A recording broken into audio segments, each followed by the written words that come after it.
نحمده ونصلي على رسوله الكريم اما بعد فاعوذ باللہ من الشیطان الرجیم بسم اللہ الرحمن الرحیم۔ آپ صلی اللہ علیہ وآلہ وسلم کی حدیث کا مفہوم ہے کہ رسول اللہ صلی اللہ علیہ وآلہ وسلم نے فرمایا کہ رمضان المبارک میں یہ 4 کام کثرت کے ساتھ کیا کرو۔ ان میں سے پہلے 2 کام جو ہیں اس سے اللہ تعالیٰ تم سے راضی ہوں گے ان کے ذریعے، اور آخری جو 2 کام ہیں اس سے تم مستغنی نہیں ہو سکتے، یعنی تمہارا گزارا اس کے بغیر نہیں ہو سکتا، تم اس کے بغیر نہیں رہ سکتے۔ تو پہلے جو 2 کام ہیں وہ یہ ہیں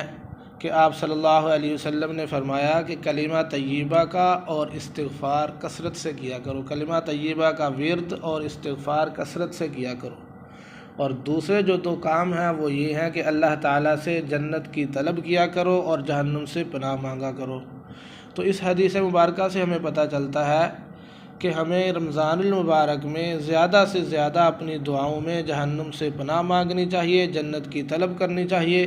اور زیادہ سے زیادہ استغفار کرنا چاہیے اور کلمہ طیبہ کا ورد کرنا چاہیے۔ اس سے اللہ تعالیٰ راضی ہوں گے، اور جنت مانگنا یہ اللہ تعالیٰ کا حکم ہے، جہنم سے پناہ مانگنا یہ بھی اللہ تعالیٰ کا اور رسول اللہ صلی اللہ علیہ وسلم کا حکم ہے۔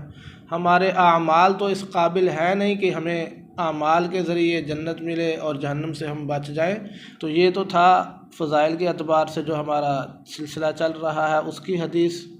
اور اب آج کا جو مسئلہ ہے وہ یہ ہے کہ وہ باتیں کون سی ہیں جن کی وجہ سے روزہ ٹوٹ جائے اور اس پر کفارہ بھی لازم آئے۔ پہلے یہ سمجھ لیں کہ کفارہ کسے کہتے ہیں، قضاء اور کفارے میں کیا فرق ہے۔ قضاء یہ ہوتی ہے کہ ایک روزے کے بدلے میں ایک ہی روزہ رکھا جائے، اور کفارہ یہ ہوتا ہے کہ ایک روزہ توڑا ہے اس پر جو جرمانہ ہے، جو سزا ہے، جو شریعت نے اس پر مقرر کی ہے اس کو بھی ساتھ رکھا جائے، جسے 60 روزے کہا جاتا ہے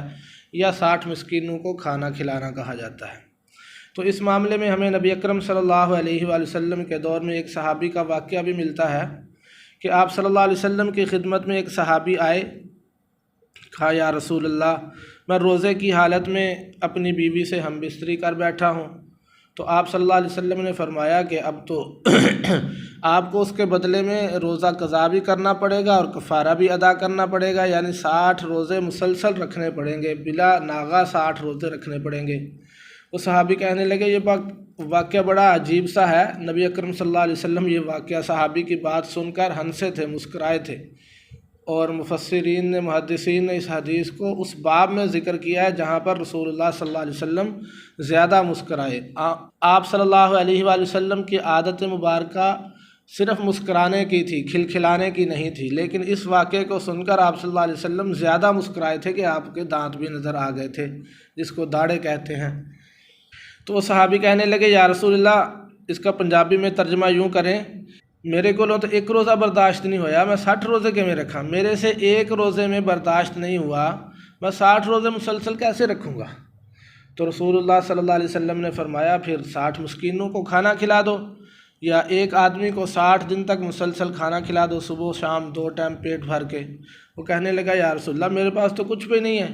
آپ صلی اللہ علیہ وسلم نے فرمایا اچھا پھر بیٹھ جو، تمہارا کوئی انتظام کرتے ہیں۔ وہ صحابی بیٹھ کے انتظار کرتے رہے۔ اتنے میں ایک ٹوکرا کھجوروں کا بھرا ہوا نبی اکرم صلی اللہ علیہ وسلم کی خدمت میں آیا۔ آپ صلی اللہ علیہ وسلم نے اس صحابی کو طلب کیا، پوچھا وہ کہاں ہے، بلایا گیا۔ آپ صلی اللہ علیہ وسلم نے کہا کہ یہ لے جاؤ اور مدینہ میں مسکینوں میں بانٹ دو، غریبوں میں بانٹ دو۔ تو وہ صحابی کہنے لگے یا رسول اللہ صلی اللہ علیہ وسلم مدینہ میں مجھ سے زیادہ غریب ہی کوئی نہیں ہے، تو میں کس میں بانٹوں؟ پھر آپ صلی اللہ علیہ وسلم نے فرمایا کہ چلیں ایسا کریں، جاؤ اپنے اہل خانہ میں ہی اس کو بانٹ دو۔ تو یہ صحابی کا واقعہ ہمیں درس دینے کے لیے، ہمیں سمجھانے کے لیے تھا کہ انہوں نے کفارے کو کیسے ادا کیا، اور رسول اللہ صلی اللہ علیہ وسلم نے، اللہ تعالیٰ نے اس کا انتظام کیسے فرما دیا۔ تو ہمارے لیے یہ حکم ہے اگر کوئی شخص روزے کی حالت میں جان بوجھ کر کھا پی لے، اس کا روزہ بھی ہے، اس کو پتہ بھی ہے، کوئی چیز ایسی آ گئی اس کے سامنے، اس کا گزارا نہیں ہو رہا، اس کی پسندیدہ چیز ہے، اس کو جو ہے نا بہت زیادہ پسند ہے، اب اس کو کھا پی لے تو اس پر روزے کی قضا بھی ہے، کفارہ بھی ہے، یا روزے کی حالت میں ہم بستری کر لے، اس پر قضا بھی ہے، کفارہ بھی ہے۔ یہ 2 صورتیں ہیں اس کی آگے بہت ساری شکلیں بنتی ہیں، لیکن مرکزی شکل یہی ہے کہ یا تو روزے کی حالت میں جان بوجھ کر کھا پی لے، یا ہم بستری کر لے تو اس پر قضا اور کفارہ دونوں لازم ہے۔ اللہ تعالیٰ مجھے اور آپ کو